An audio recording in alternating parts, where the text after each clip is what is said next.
Vous êtes nombreux. Bonsoir, fidèles téléspectateurs de Congo Web Télévision. C'est déjà votre émission La Voix des Leaders. Nous sommes samedi, il est 17h30. Un leader va donner de la voix. Ce soir, nous avons reçu pour vous un homme, un leader. On va parler de lui dans toutes, je dirais, dans ses doubles dimensions. D'abord scientifique, ensuite politique.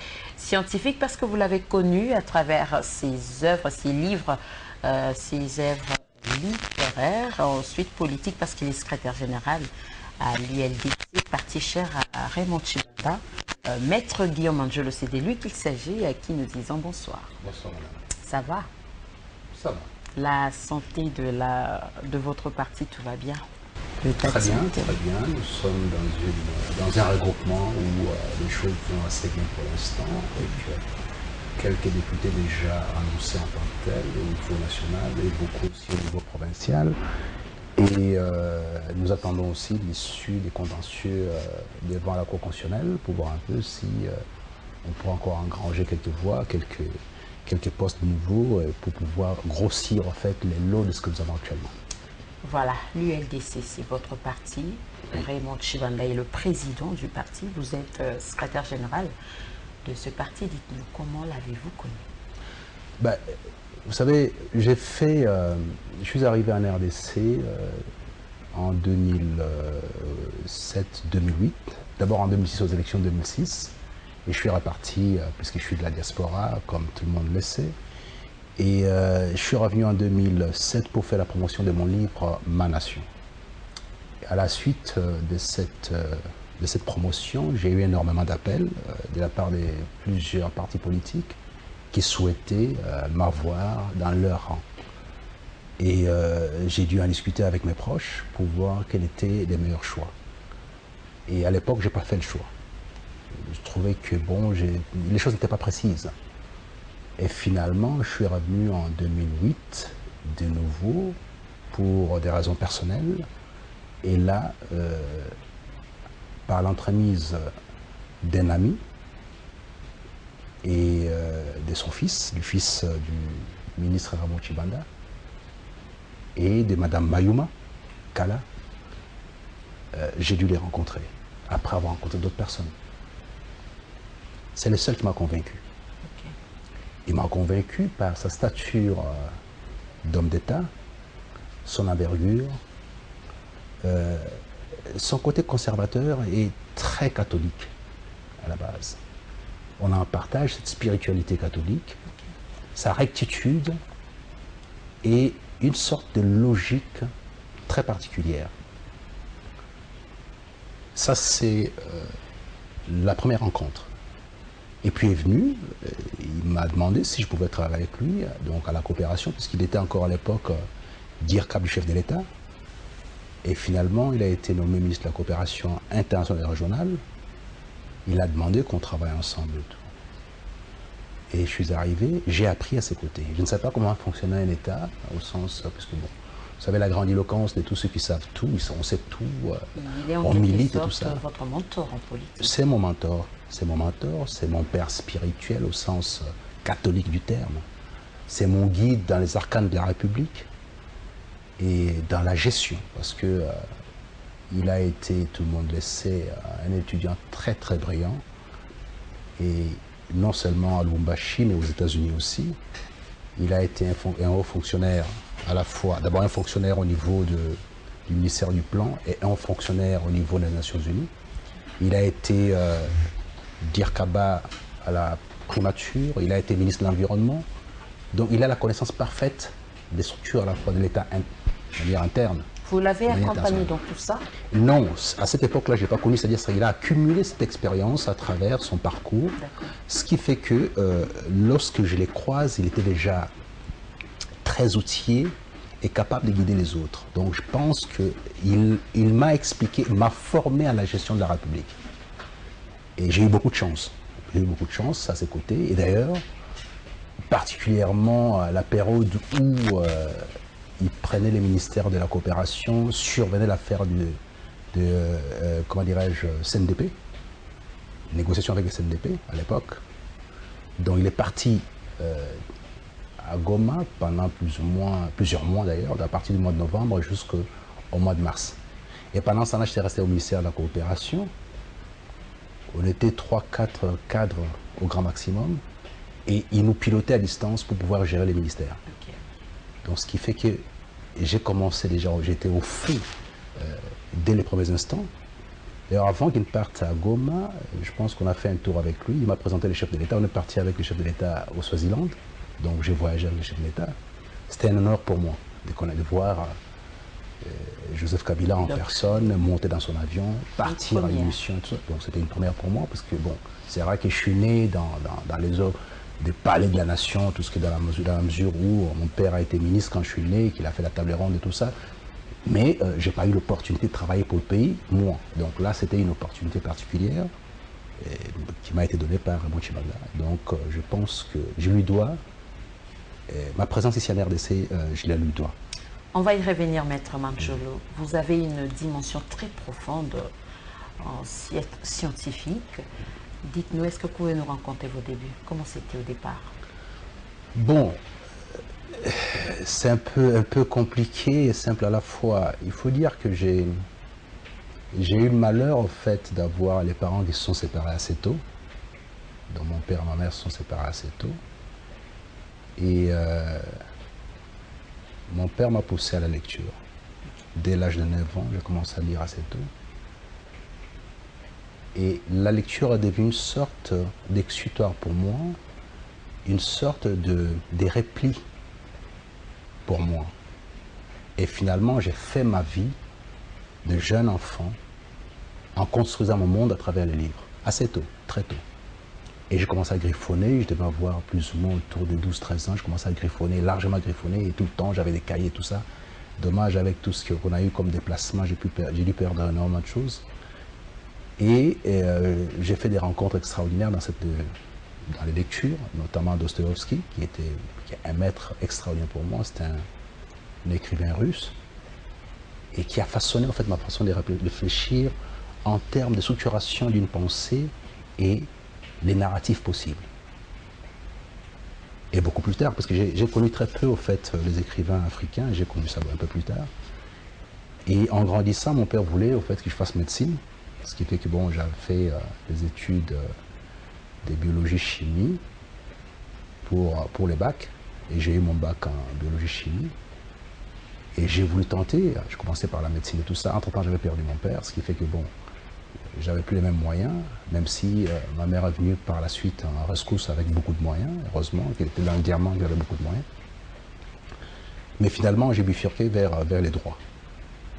Et là, en faisant le droit, j'ai rencontré un certain monsieur Marx, il s'appelle Marx, c'est un ancien professeur à l'ULB, qui nous enseignait les mouvements littéraires. Extraordinaire, un type très passionné par la littérature. Et ça m'a permis au fait de pouvoir aller rencontrer, notamment à Paris, dans les quartiers latins où il y avait quelques cafés où passaient la plupart d'érudits en philosophie et tout ça. J'allais suivre les cours de philosophie en dehors de faire un plan, tout en faisant les droits, bien entendu. Je faisais mes ateliers de philosophie, aussi bien en Belgique qu'en France, surtout en France. Et en Belgique, un peu plus tard, j'ai rencontré M. Jean-Pierre Landrin, qui a été quasiment une sorte de guide en philosophie pour moi, et qui d'ailleurs a été, un peu plus tard, les doyens de la faculté des philo et lettres de Saint-Louis, où j'ai fait mon 3e cycle. Okay. Donc, d'ailleurs, c'est lui qui a préfacé mon premier livre, Ma Nation. Donc voilà, je me suis retrouvé dans une dimension où je faisais d'un côté les droits, et c'est un peu comme dans la Grèce antique, et plutôt la Rome antique, où vous avez les Quintiliens, vous avez les Cicérons qui font philosophie, droit et politique en même temps. Donc je me trouve dans ces 3 outils de la gestion de la cité, et je découvre un peu plus tard que la philosophie est supérieure à tout le reste. Donc la sagesse permet d'avoir des règles qui vous permettent de gérer la société. C'est pour ça d'ailleurs que la Rome antique a été la plus élevée après l'Égypte antique, sur les fondements de la sagesse autour de ceux qui dirigeaient. Vous qui êtes, tous les chrétiens, vous comme moi, savons très bien que si on parle de Joseph, c'est sa sagesse qui lui a permis de pouvoir être à côté du pharaon, n'est-ce pas? Bien sûr. Donc, la faillite extraordinaire dans le système qui est le nôtre jusqu'à aujourd'hui, c'est qu'on ne veut pas avoir des sages à côté de soi qui donnent des vrais conseils, pas qui applaudissent. C'est la grande faillite. Un grec disait, me semble-t-il, c'est Héraclite, ou Parménide, c'est l'un d'entre eux, disait, les honneurs tiennent à l'esclavage les hommes et les dieux.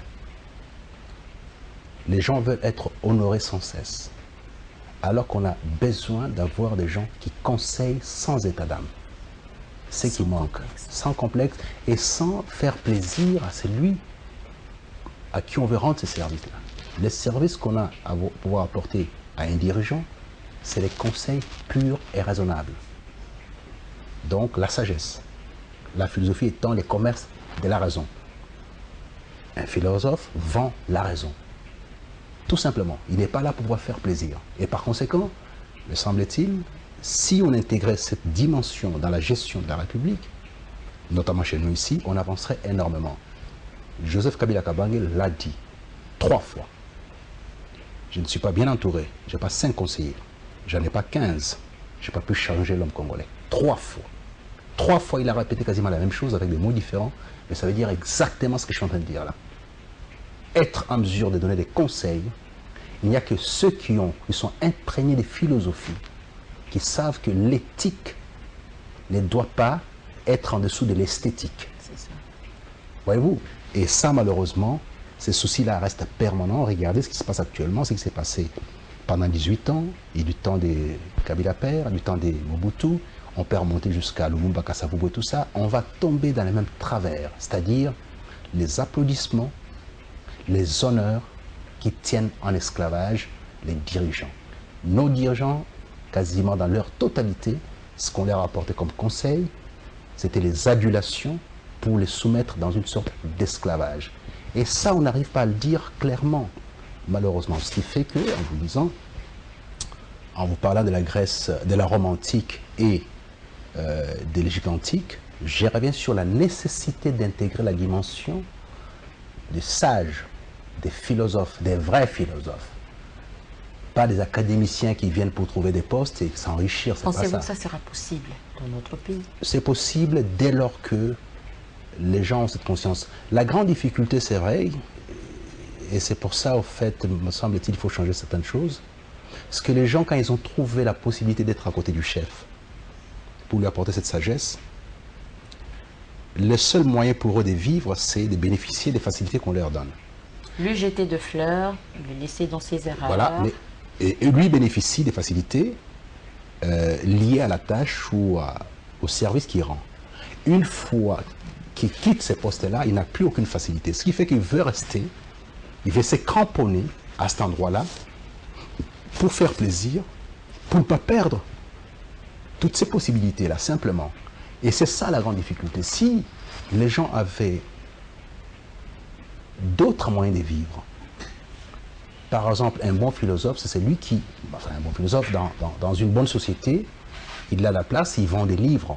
Quand il produit, il vend, je prends l'exemple d'une relation, c'est une sorte d'ami, Michel Onfray, il vend à chaque sortie 2, 3, 4, 5, 6 millions de livres. Maître Mancholo, vous donnez raison à ceux-là qui disent que l'homme congolais intelligent devient idiot quand il est au pouvoir? Non, il ne devient pas idiot. C'est-à-dire que... Il oublie toutes ses capacités.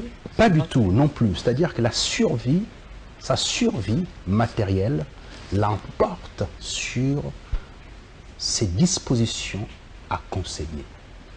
Il veut faire plaisir. Parce qu'on a aussi une catégorie, en fait, de ceux qui dirigent aujourd'hui, depuis un certain temps, qui n'aiment pas entendre la contradiction. Qui n'aiment pas du tout, qui ne supportent pas la contradiction. Okay. Alors que la contradiction, comme le dit Nietzsche, c'est un signe de très haute culture. Il faut même la susciter, il faut la provoquer.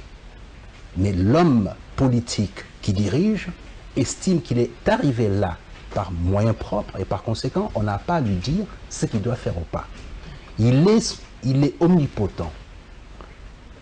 Il sait tout. Il est au courant de tout. Regardez le comportement de quelqu'un qui était hier dans la rue, une fois ministre, il sait tout. Okay. Ce n'est pas comme ça que ça doit fonctionner. Et regardez la communication, elle est complètement baroque pour la simple raison que les gens partent du principe qu'ils savent tout du fait de l'ordonnance ou du mandat. Soit c'est le mandat du peuple qui confère tous les savoirs à cette personne-là, soit c'est une ordonnance qui lui confère un prix Nobel dans le domaine où il vient d'être nommé. C'est extraordinaire. Ça me dépasse complètement. Et ces gens, je vous dis... Ce constat, vous l'avez fait seulement pendant le mandat de Félix Antoine Tshisekedi ou bien avec Joseph Kabila, ancien président aussi? En 2006-2007, j'écrivais mon texte « Ma Nation ». C'est dedans. En 2013, j'écrivais « Dans le ventre du désespoir ». C'est dedans. En 2015, j'écrivais « L'homme et la structure ». C'est un pamphlet mortel. J'étais aux responsabilités avec Raymond Tshibanda aux affaires étrangères et Kabila chef de l'État. Je l'ai dit. Aujourd'hui, je sors avec la préface de Kamana, la révolte métaphysique d'un jeune Congolais. C'est encore dedans. Est-ce que vous êtes allé plus loin dans vos réflexions, dans vos écritures, c'est-à-dire organiser des formations à ce sujet? Pourquoi? Pas plus tard qu'hier encore, les jeunes gens de la génération Rupture se sont réunis à l'UPC, ont sollicité que je puisse faire une conférence pour présenter un peu une autre façon d'approcher les choses dans la RDC. La promotion de l'intelligence, la célébration du savoir en lieu et place du folklore. L'art majeur, c'est la pensée, c'est la connaissance, c'est la philosophie. Et puis les arts qui suivent sont les arts secondaires, c'est-à-dire qui bénéficient de ces savoirs-là. C'est la pensée qui nourrit les textes des musiques, et le théâtre, tout ça. D'abord la pensée. C'est l'art premier.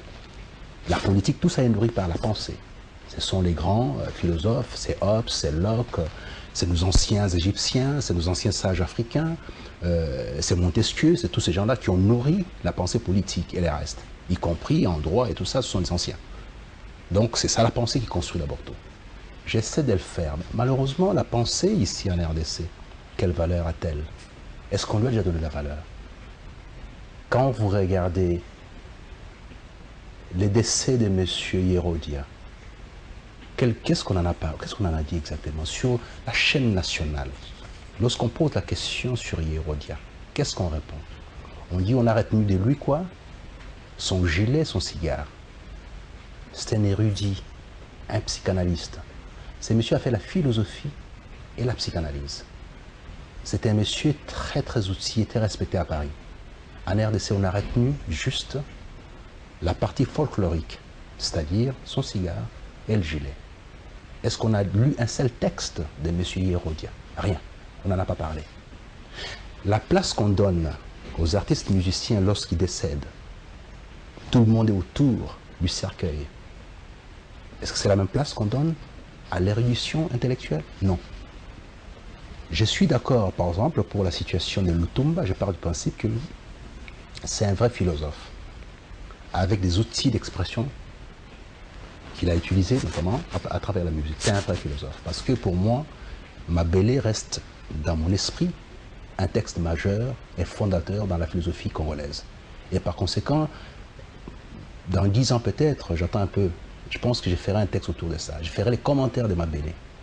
Un grand commentaire de Mabélé commenté. Je ferai ce texte-là dans 10 ans, pas maintenant. Il faut du recul. Mais les restes, les amuseurs publics, c'est très bien pour la société, mais ce n'est pas le point d'ancrage d'une culture. Une civilisation a besoin d'abord de la pensée, comme art majeur, et les arts secondaires suivent. Tant qu'on n'a pas compris ça, tant qu'on se fait insulter, tant qu'on considère que les ministères de la Culture, c'est les syndicats des musiciens, donc on n'a rien compris. C'est comme si vous disiez à celui qui a lancé cet esprit-là du ministère de la Culture, c'est-à-dire le général de Gaulle, en plaçant Malraux, les grands Malraux, l'écrivain, les poètes, en les plaçant à la tête de ces ministères très prestigieux, lui dire, écoute, tu vas t'occuper des musiciens. Qu'est-ce que c'est ce projet? C'est-à-dire, je recommande aux gens d'entendre l'oraison funèbre des Malraux lorsque on doit ramener les corps, les restes du corps de Jean Moulin au Panthéon. C'est l'extase intellectuelle.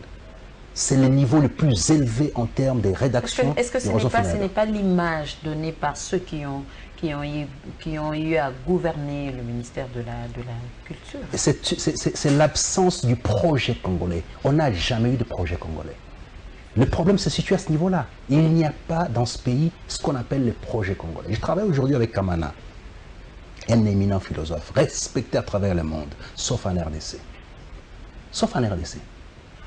Kamana, c'est une superstar au Cameroun, en Côte d'Ivoire, au Maroc, sauf en RDC.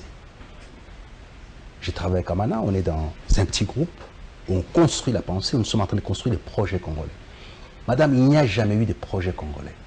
On ne voit pas les projets de société, ceci, cela, tout ça. Ce sont des amusements, mais ridicules. Il n'y a jamais eu de projet congolais parce qu'il n'y a jamais eu de ministère de la culture dans ce pays. Il y a un petit syndicat avec un chef de syndicat des musiciens, ça s'arrête là. Nous sommes un pays qui n'a pas de prix littéraire, nous sommes un pays qui n'a pas d'éditeur, donc nous ne sommes pas un pays qui construit une civilisation ou qui fait progresser une civilisation. Malheureusement, c'est ça la situation. Je l'ai dit, je l'ai écrit de tout temps. Mais malheureusement, autre chose encore, dans ce texte, la révolte métaphysique, je le dis, dommage appartient à une civilisation, à un peuple qui ne lit pas. J'ai beau écrire, puisqu'il ne lit pas, il ne saura pas ce que je suis en train de dire. J'espère que les futurs, les enfants d'autres générations accéderont à ce que je suis en train de dire, parce que pour l'instant, je suis inactuel. Tout le monde est tourné vers les minerais. C'est quoi les minerais? Les scandales géologiques. Et c'est bidon, c'est n'importe quoi. C'est n'importe quoi. Il faut que la RDC devienne le scandale de l'intelligence, comme il l'a été depuis la nuit des temps, notamment à travers la découverte du bâton d'Ishango. Nous sommes le point de départ des mathématiques. C'est-à-dire que l'intelligence a commencé ici. 20 000 ans, madame, 20 000 ans, qu'on a découvert qu'effectivement, dans la partie est de la RDC, les numériques, les chiffres ou les signes numériques avaient commencé. Malheureusement, tout ça, on n'en parlait pas. On n'en parlait pas. Nous sommes les descendants des mains coupées. Quels sont les signes qui montrent dans notre hymne national, dans nos écoles, dans notre éducation, dans notre formation, qu'effectivement, ces pays, nous l'avons hérité du fait de nos ancêtres qui ont souffert le martyre, dont les corps ont été tranchés, amputés, mutilés. Des 25 000 millions de personnes en 1885, on est tombé à moins de 12 millions en 1903. Qui en parle au sens structurel d'une nation? Personne. C'est l'obligation, le devoir, la prérogative du ministère de la Culture. On n'a jamais eu de ministère de la Culture dans ce pays et c'est pour ça qu'on ne s'en sortira pas. Si vous vous focalisez sur votre cobalt, vos minerais, vos ressources énergétiques et tout ça, que vous mettez sur le marché international parce que vous êtes un pays supposé être les marchés du monde, les supermarchés pour que tout le monde vienne puiser, c'est que vous n'avez rien compris de c'est quoi la RDC. Voilà où on se trouve, madame. Maître Manjol, on va parler un peu de vos titres. Vous êtes auteur de plusieurs publications et titres. Voilà. Pourquoi vos titres sont complexes? La révolte métaphysique, par exemple, ça fait peur, là. Non, parce que c'est comme le pays s'est orienté dans l'obsolescence, comme disait Gunther Anders, qui est un écrivain allemand, nous avons inversé les valeurs. Vous savez, la société africaine était pilotée par les sages, donc par les philosophes, pendant des millénaires, par les sages. Personne, un barde, c'est-à-dire qu'un griot n'avait pas vocation à venir gérer la société. Il n'avait pas vocation à faire ça. Un simple pêcheur qui n'était pas un sage au niveau où on l'entendait n'avait pas vocation à faire ça. On a tout inversé. On a tout inversé. Ce qui fait que les concepts clés de l'explication de ce qu'on doit faire deviennent quelque chose de barbare et d'inaccessible, d'inaudible et même d'occulte. Parce que La société a été séparée entre les satanistes et ceux qui croient. Une conception complètement inacceptable au fait de la gestion de la société. Alors, ces titres, tous les titres ont un contenu. Donc il faut aller dans les livres pour le comprendre, parce que les explications sont là-dedans. Par exemple, la révolte métaphysique, c'est quoi? Il faut d'abord expliquer ce qu'est la métaphysique. La métaphysique, c'est parce qu'on comprend ce qu'on croit, qui est lié, soi-disant, aux mondes occultes et tout ça. Ça n'a vraiment rien à voir. Il y a un certain monsieur qui s'appelait Andronikos, à la suite d'Aristote, qui a commencé à classifier les outils d'Aristote, les travaux d'Aristote. Il a tout classifié, politique, logique, rhétorique et tout ça. Il est arrivé maintenant à la physique. Quand il finit la physique, maintenant il voit un autre texte qui n'avait pas de nom. Ces textes-là posaient des questions sur l'origine des choses. C'est-à-dire, pourquoi est-ce que l'eau H2O? Pourquoi? Pourquoi est-ce que les deux molécules d'hydrogène avec une molécule d'eau se mettent ensemble et tout ça et forment l'eau? Pourquoi? Donc toutes ces questions-là, de l'origine des choses, c'est trouvé dans ces textes-là. Et comme ce texte, il a posé juste après la physique, il l'appelait métaphysique, c'est-à-dire après la physique. C'est ça, en fait, la première explication. Maintenant, la métaphysique veut dire, aujourd'hui, du fait même du positionnement, de l'alignement des textes, ça veut dire aujourd'hui, c'est poser les questions sur toutes les autres sciences et toutes les autres matières. C'est ça, en fait, l'explication. Alors, ici, la révolte métaphysique, c'est qu'on se pose la question pourquoi on se révolte. La révolte ici que je propose doit être liée à la raison. Au début de notre discussion, je vous ai dit, la philosophie, c'est les commerces de la raison, rien d'autre. Donc, si vous voulez vous révolter, il faut que votre acte de révolte soit lié à quelque chose de fondamentalement raisonnable. Pas un sentiment, pas un ressentiment, pas à la haine, mais à la raison. Aujourd'hui, j'ai fait une révolte métaphysique sur le fondement du concept scandale géologique. Je pars du principe, madame, que le Japon, c'est le scandale de l'intelligence. La RDC, c'est le scandale géologique. Qui gagne? C'est le Japon qui gagne. Parce que le Japon a mis l'intelligence comme étant l'outil principal. Nous, on a mis les matières premières pour faire le commerce comme outil principal. On fait encore du troc jusqu'à aujourd'hui. Nous sommes à l'âge de la pierre en RDC. Les gens viennent pour prendre des matières premières. Vous n'avez pas encore entendu. Je les vois passer à la télévision depuis 30 ans. Je n'ai pas encore entendu ni Glencore, ni avant eux qui savent, Tenke Fungurume, ni les autres, les Belges, les Français, dire nous venons nous installer dans les lois là-bas. On va mettre en place un centre de recherche fondamentale et un autre appliqué avec le transfert de technologies pour la RDC. Vous n'entendrez jamais ça parce que nous sommes un marché pour eux pour venir puiser. Ils vont venir vous donner des visas, vous faciliter ceci, apporter leurs armes et tout ça parce que vous n'avez rien compris de comment fonctionne le monde. La Chine a imposé à tout le monde, vous voulez nos matières premières, vous voulez venir ici faire le commerce ici, on veut votre technologie, vous nous amenez ici d'abord. Et c'est comme ça que ça fonctionne. Nous par contre, on est encore dans les rêves du petit blanc qui vient vous donner des choses et tout ça gratuitement parce qu'il vous adore et tout ça. On n'a rien compris. Et j'insiste, je le dis, je l'écris, malheureusement, on ne lit pas. Maître Mancholo, avec tout ce que vous avez comme qualité sur le plan scientifique, on ne peut pas comprendre pourquoi vous n'êtes pas enseignant au niveau supérieur et universitaire. Est-ce que c'est l'ambition qui vous manque? Non, je n'ai pas pour vocation d'enseigner. Ça doit être une vocation. Et si jamais je devais me consacrer à enseigner à l'université, je dois me dégager de toute autre responsabilité. Je ne peux pas faire la politique. Je ne peux pas non plus prester comme avocat, ça sera un peu compliqué aussi.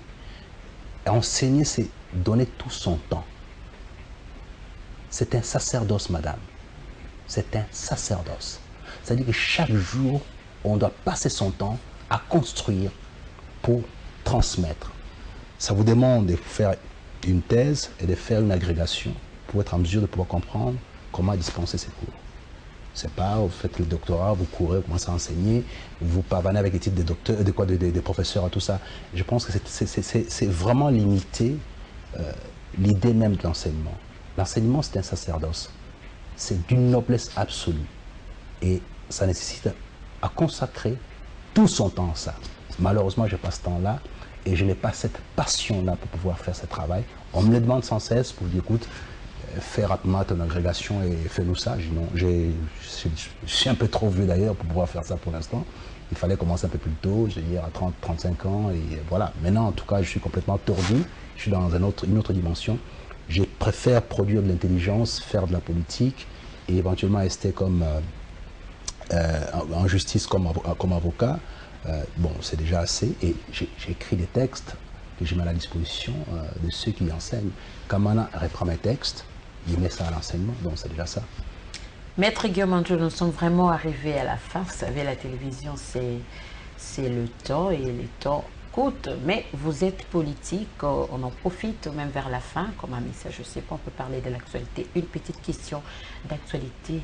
Pourquoi la nomination du nouveau Premier ministre traîne encore? Pourtant, le bureau définitif de l'Assemblée nationale est déjà presque, les raisons se trouvent ailleurs. Quelques mots, parce que nous sommes déjà à la fin. Nous sommes dans une situation sui generis. On n'a jamais connu ça. On n'a jamais connu une situation telle que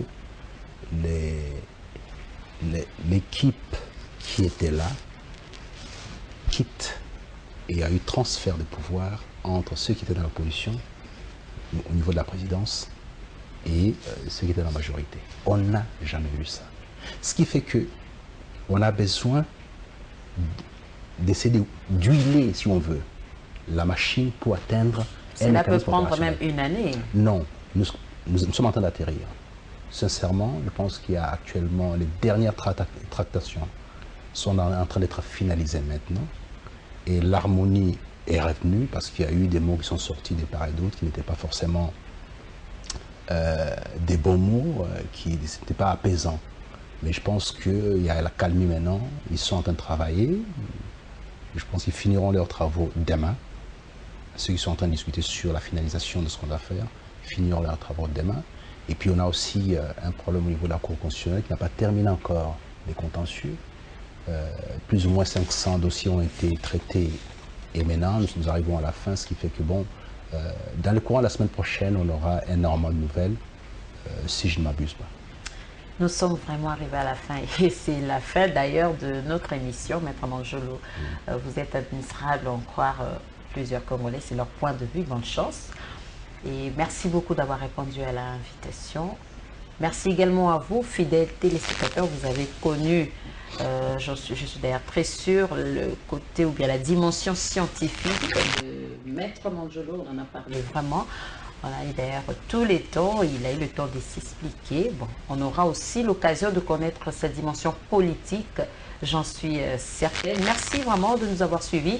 Retrouvez-nous déjà ce mardi à 8h20 pour la rediffusion et pour le samedi avec un autre invité, bien sûr. Merci et à très bientôt.